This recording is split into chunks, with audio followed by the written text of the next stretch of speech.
This is the story of Ammada, a 27-year-old software tester from New York, who recently shifted into a small rented house on the city's outskirts. He had always preferred quiet neighborhoods, away from traffic, away from people. The house was old but cheap, with a backyard overgrown with weeds and a rusty metal gate that creaked even with the wind. Ammada had been living there for barely 3 weeks when the first strange thing happened. It was Sunday afternoon. He was cleaning the backyard, pulling out thick roots and empty plastic bottles buried under the soil. The sun was sharp, the kind that makes every sound heavier. And then, the spade hit something hard.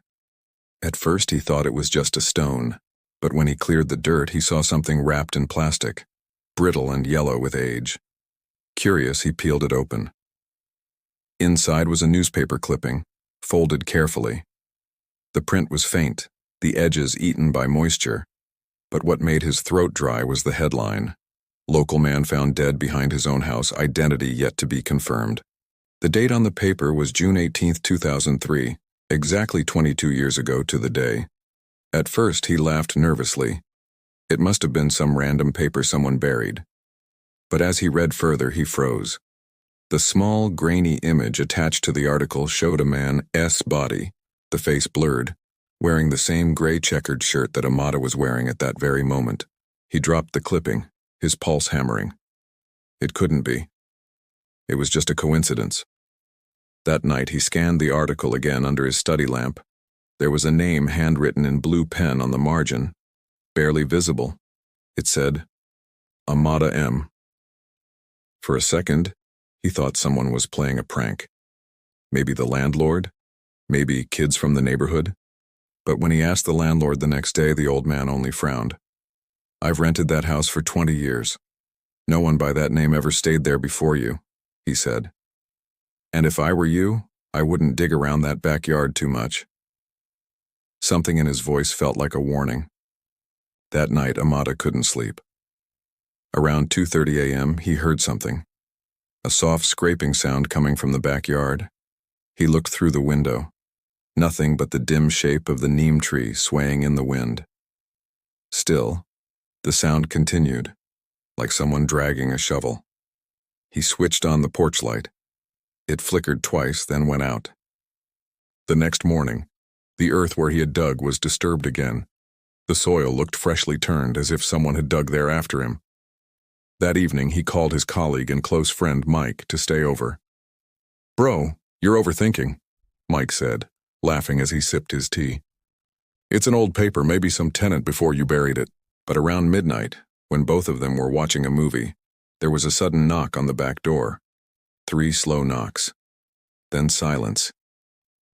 They looked at each other. Mike went to check. But when he opened the door, there was no one. Only the faint smell of wet earth.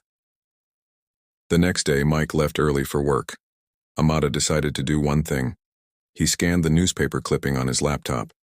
He wanted to zoom in on the photo, maybe read the fine print properly. But when the image appeared on screen, the scanned photo didn't show what he expected.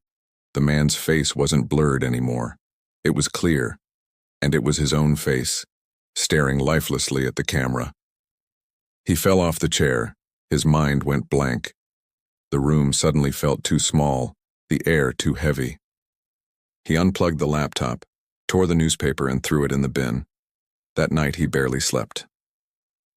At 3:07 a.m., his phone buzzed with a notification. A new email. The subject line read, "I told you not to dig."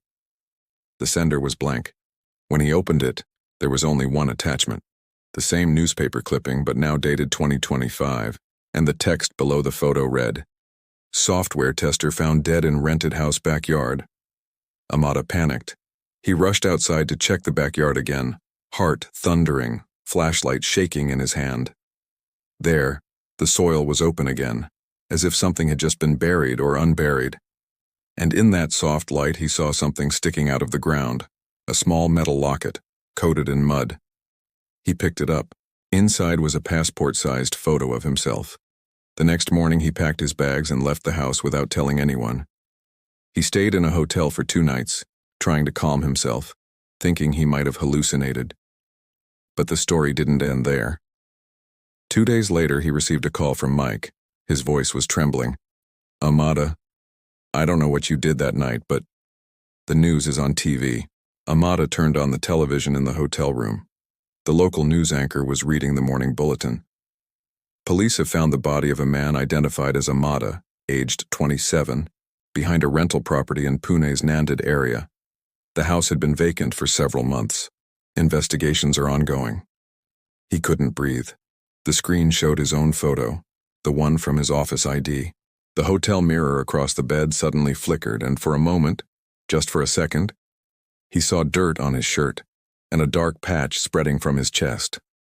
The TV sound distorted into static, and in that faint reflection, someone behind him whispered, "You were never supposed to find it."